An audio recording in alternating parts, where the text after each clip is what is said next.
success and business. Welcome to the show.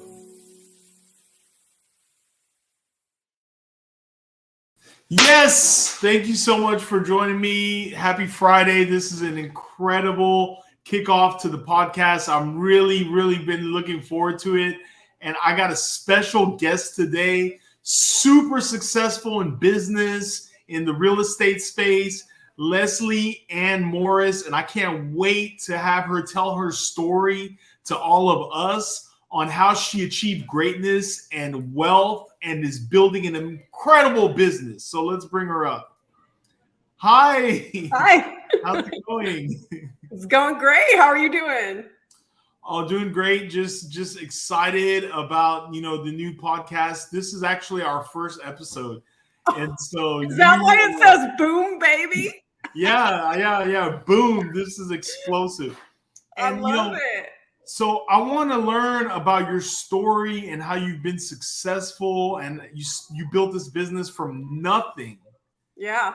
Can you tell us about your business and we'll get into the short-term rental market and everything else, but like why did you get started and what was the spark that lit that flame? Yeah. Well, you get sick of working for the man. Am I right? Who is the man? I know. Well, I had a really long career with US Bank. I was a commercial banker. I dealt with really big, high-profile clients. SpaceX was like at the top of the food chain for the types of businesses I was working. Yeah, like big names. Love my job, but one day I don't know, I was reading some report. I think it was the 10K report for the bank, and it talked about the CEO's earnings. And I was like, how do I go from, the peanuts I'm making to where he's at? And I got into real estate. I have an entrepreneurial mindset already, and I already had clients, that were in my banking portfolio that owned successful businesses. And a lot of them had real estate as like an ancillary thing, bringing them money. Some of them would mentor and coach me. They'd be like, Leslie, this is something you could do. You already have the credit underwriting knowledge. Why not, jump into this thing? Yeah. But, I didn't even at the time think, I'm going to apply my credit underwriting to this real estate thing. I kind of just like jumped all in right away. So how it started was I was accepted to the University of Southern California. I started a master's there, and I quickly was like, this is my chance to really like learn while I'm doing my master's about how to make this thing like something awesome, something explosive, I guess. But so I just decided I would rob my retirement. I had actually not really any cash in my first couple of deals. I cashed out an IRA. Wow. And I took that money and I bought 2 cabins in the Smoky Mountains. And the rest is history. I was able to scale that portfolio very fast in about 3 years, and then quit my job and go full time in some other businesses that I created that kind of grew out of a need for fixing an issue. And it was just all out of my portfolio. Can you talk about how did you scale it exactly? You bought the 2 cabins and then what happened? Yeah. So I cashed out my IRA, which was like 50 grand. And then I maybe had like a little bit of cash or like 60. So I think I started with 60. And, but really I had like no actual, I didn't have enough money to go buy like an income property. So that was how I did it. The first 2 that I bought, the first one, I did a vacation home loan and I put 10% down. And at that time, this was, 3 years ago, where the prices were a bit lower than they are today. I was able to get into my first deal for about 30 grand. And then my second one, which I bought, just within a couple of months, realizing, whoa, I'm on to something. I was able to get into that one for, I think I ended up putting 15% down. So I used the rest of that cash, and that cabin was about 200 grand.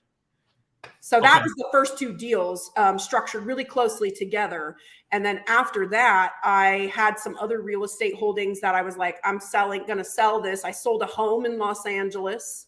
I downsized my life and moved to the South, where things are a lot cheaper. And I was able to get a couple of more deals. But then after that, I started leveraging the cash flow, because the first 2 properties, I just had really good timing and really good success so early on. Just from, what I preach and coach to my clients today is like, get a good team, lean on people that are already doing it. You don't need to recreate the wheel. In fact, people want to help you because as an agent, we get paid, right? So we want to help you get into deals, but to be working with an agent that knows how to get into deals, that's key. That's really key. And then after that, using the cash flow I was able to scale it, but then also, we all saw appreciation increase quite a bit in the last, just couple of years. I was able to go in and restructure my early deals and pull cash out and scale it even faster. So that's kind of, I used all the strategies that folks use when they're in real estate. Anything I could think of to get another deal under my belt, I did. Can you talk to us a little bit about the short-term rental model and how it works for you, and like what are you looking for when you're looking for an investment property in that model? Yeah. I mean, a few different things I'm looking for. So specifically in this market, it's a heavily touristed vacation market. So we're strictly looking at cabins. We're looking to cater to the majority of the tourists. So I'm looking for something that has a mountain view, something that has a hot tub, a pool table, and is mostly turnkey. Some of the cabins I buy, like I have a lot of case studies I share on my Instagram page, but I'll go in and buy one that is turnkey, but then I'll put in a few $1,000s to make it ultra special, to make it pop in the photography. Because honestly, when guests come and book my cabins, they are making an emotional decision based off of like an online purchase. So the photography is really key. And then once they get there, just making sure they're happy and you communicate well, so you get a 5-star review and you can like repeat that process. But in addition to those metrics, I'm also looking location specific. I have like an algorithm on the market that I'm happy to share with buyers. And then the tertiary thing is obviously the underwriting. So making sure that I'm getting, when you're getting into the deal, that's the main thing, is making sure you don't overpay and you're not going to be able to, some people, they make emotional decisions. So I'm like, if you can't make at least like, I would say, like I had a client, their purchase price was up in the 800-900 range, closer to 900,000. And I said, if you can't make net operating income per month of like $1,000, then walk away from the deal. Why would you not then be looking at like T-bills, for example, which is a guaranteed return on investment. Yeah. So there's some metrics like that we look at. I underwrite for net operating income, which is a component of cash on cash. And with cash on cash, I'm looking at around 20% right now.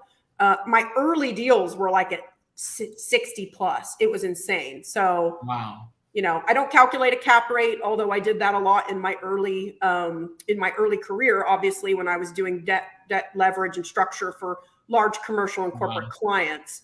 But with single family asset class, that's not really important. It's more like your year one cash and deal. What's your amount of money you're going to make on each dollar you put into the deal, and making sure there's some metric for growth, or else, then you're just, you have an asset that you could potentially be losing money on if you don't do it right. Absolutely. So for the short-term rental, are y'all like doing Airbnb, VRBO? Is that specifically both? Yeah. Yeah. Well, I started self-managing my properties. And once I got to 5 cabins, I was like, I can't do this anymore. My quality of life is really shot. So at that point, I formed a legal, I'm a licensed property manager now with like a brand I've created. And so now we're fully integrated. We have direct booking website where we're trying to, target and retarget guests to book direct. But then I am, listed on Airbnb, listed on Vrbo. And then Vrbo, I just had a call with them today. And I did not realize they push out to a ton of different websites for us. Expedia, I knew about that, but also like Trivago, Orbitz, Travelocity. There's a bunch of them. I wrote down the whole list. But so it's interesting too, when you think about, putting your listing on as many websites as you can for that SEO, the backlinks to get more traffic to your website. Then one of the things I do, just a secret for your listeners, is heavily brand my cabins with like a highly Googleable name. So if people are savvy enough, they don't want to pay Airbnb the fee, they will Google the name of the cabin and then book direct. We do that quite a bit. But then also with the name and the brand, it lifts me. So as soon as somebody searches it, they're going to find like travel blogger posts, people I've paid to come out, and some like organic posts, people that find it and want to write something, I guess. And so it's just kind of this evolution of like an online business, really. That is cool. That is really interesting. Yeah. And I love how you've done that. You've set it up in a way where people can book, and there's so many platforms, and you have your properties. That's amazing. Are you sticking in that Tennessee market or actually, I mean, I do quite a bit in the real estate world. I am not just known for the Smoky Mountains. It's just the main thing right now that I'm focused on. But I will be moving into Nashville very soon. And then there's a few other markets that I'm looking at doing this. If I feel like I can do it successfully and grab some market share, then I will. I think one of the main things I'm doing now is trying to be an advocate for being a passive investor in short-term rentals. You probably shouldn't be self-managing if you want to do it to scale. So I am writing a book on that. This is going to come out this year. And so a lot of things that are in that realm of like helping lift people up, helping them focus on mindset and strategy, and building a team to help take down deals so that you can do it and you can do it to scale. Wow. That's amazing. What else are you looking for on new properties? Like what is the criteria, your criteria that like, it's got to check these boxes or I'm not interested?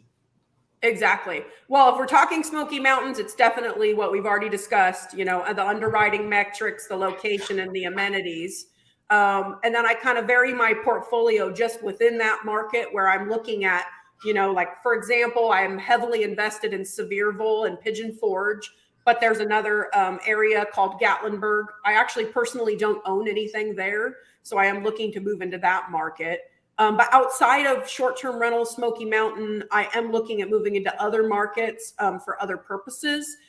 Specifically right now, I heavily invest in women-led syndications. So those are like multi-family deals where I'm totally passive. Like I have basically no say. I just look at their financials and ask questions. But that's what I invest in, like multi-family syndications. So this the short-term rental portfolio is very interesting to me.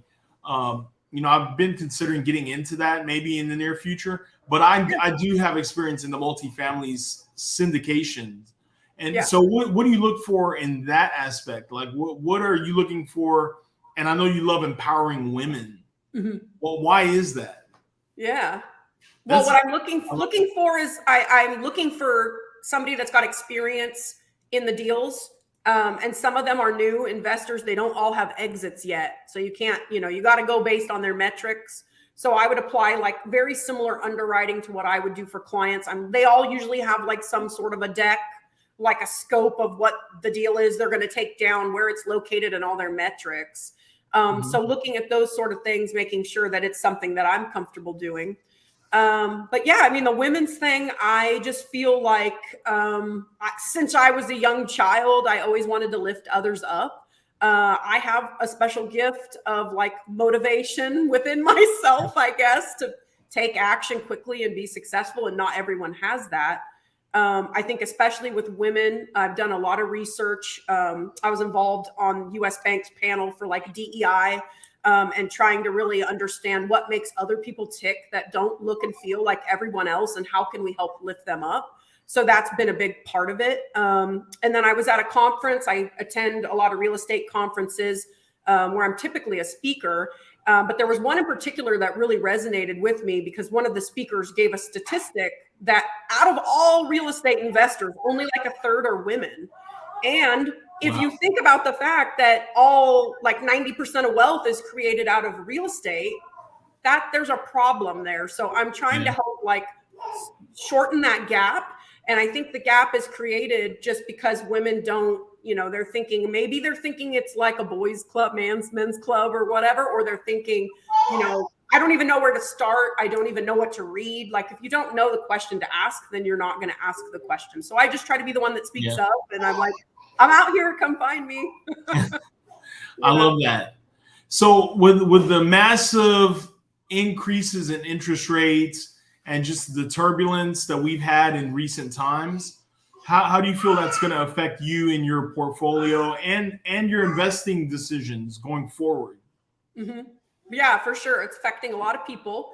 I think for my buyer clients, they are, not all of them, the ones that listen to the coaching are still in the game. They just bake it into their underwriting. It's another metric you have to consider. But some of them are stopping investing because they're just like, I was getting 3 or 4%, and now I'm at like 7 to 10, depending on the type of loan you're getting for your property. So that does make some people fearful, but I think right away you have to look at it from the aspect of there's an equation for real estate investing.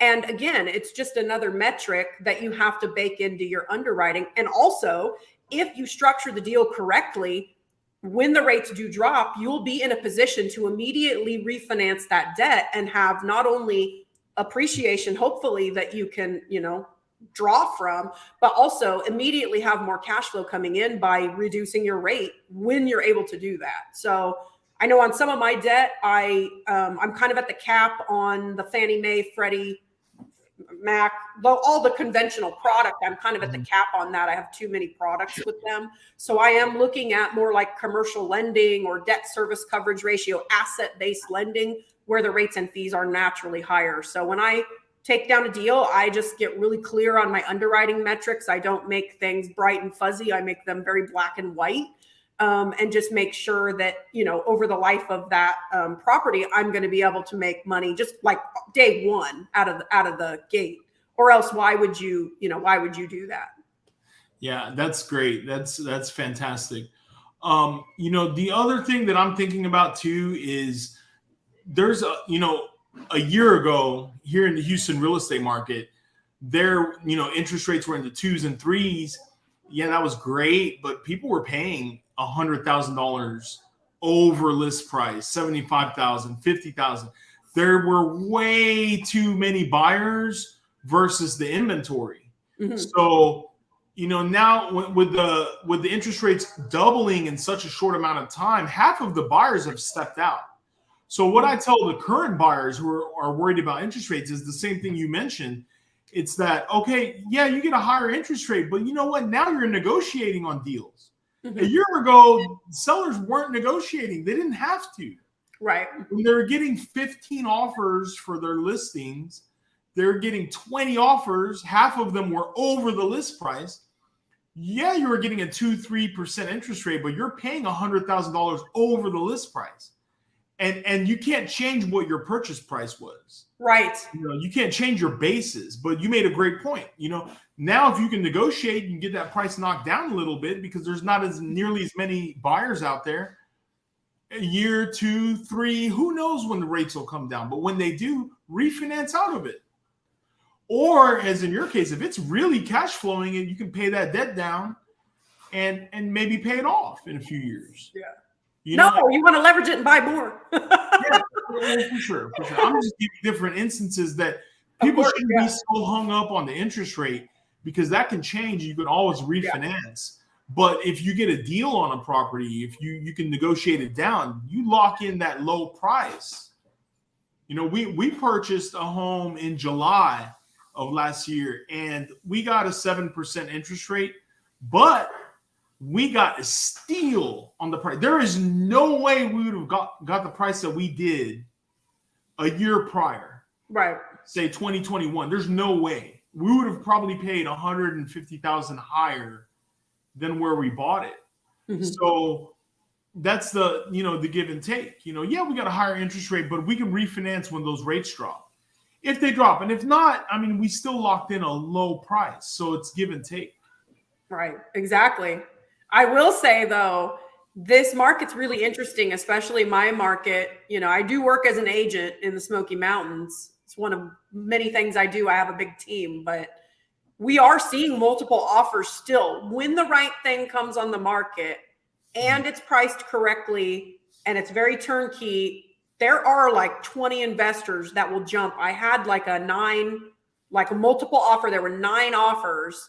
And my client was the successful bidder out of those 9, just because I knew. I was like, here's where I would offer if I was going to try to get into the deal. And then there was another one just like that, I think 5 or 6 offers where it was like a cabin on the river. So it's like if something is coming out and it is, very much fitting a lot of investors' boxes, the savvy folks are still shopping. So if you're not savvy, don't get intimidated by that. Just get the right team from the beginning to make sure they can help you take down that deal. Absolutely. Absolutely. And another big thing is location in real estate. You got a great location, get ready to pay for it. But again, once you've paid for it, no one can take that location away from you. Right. Exactly. Yeah. I mean, that's like somebody was talking, I think I was at a conference I was speaking at in Miami just a couple of days ago. And it's like, you want to have water as an element. She's like, it could be a hot tub or you could be on the river. Like water as an element really sells properties. And I'm like, I never thought of it that way before, but that makes a lot of sense, Yeah. That's great. Well, hey, I really appreciate your time on a Friday afternoon. This was awesome. Do you have any final thoughts? Anything you want? Any words of wisdom you could leave us with? Yeah. I always say, like if you're thinking of doing real estate investing, figure out what it is you want your goal to be. Even if your goal is just like, I want more education around what does it mean when she says take down a deal?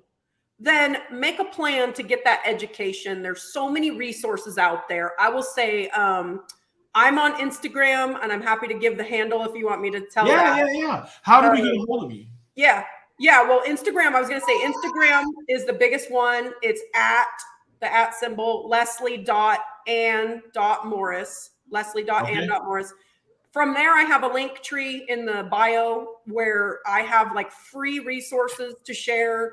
I'm really active on Bigger Pockets, which was really helpful to me when I started investing in real estate. And I have like blog posts I've written. And then there's, a bunch of podcasts I've been on, lots of resources. I share case studies on there. But get people like me, probably like yourself, that you can follow that will give you that education and slowly start building the knowledge. And then if you decide you want to get the property, figure out your timeline and then think backwards to like, what are those micro actions you need to do daily to get into that property in like 90 days, let's say. And then actually do it. Yes, actually do it. I love that. Well, hey, thank you so much. This was super helpful. This was super motivational. A lot of us need to see success stories like yours. And it just proves that you can achieve anything if you put your mind and your energy and your passion behind it. Yes. So, thank you so much, Leslie. That was amazing. We're going to follow you on Instagram. And if there's anything that I can do to help you, it'd be my honor, my pleasure. Thank you so much. Thank you. Have a great day. This was great. Have a great one. We'll see you next time.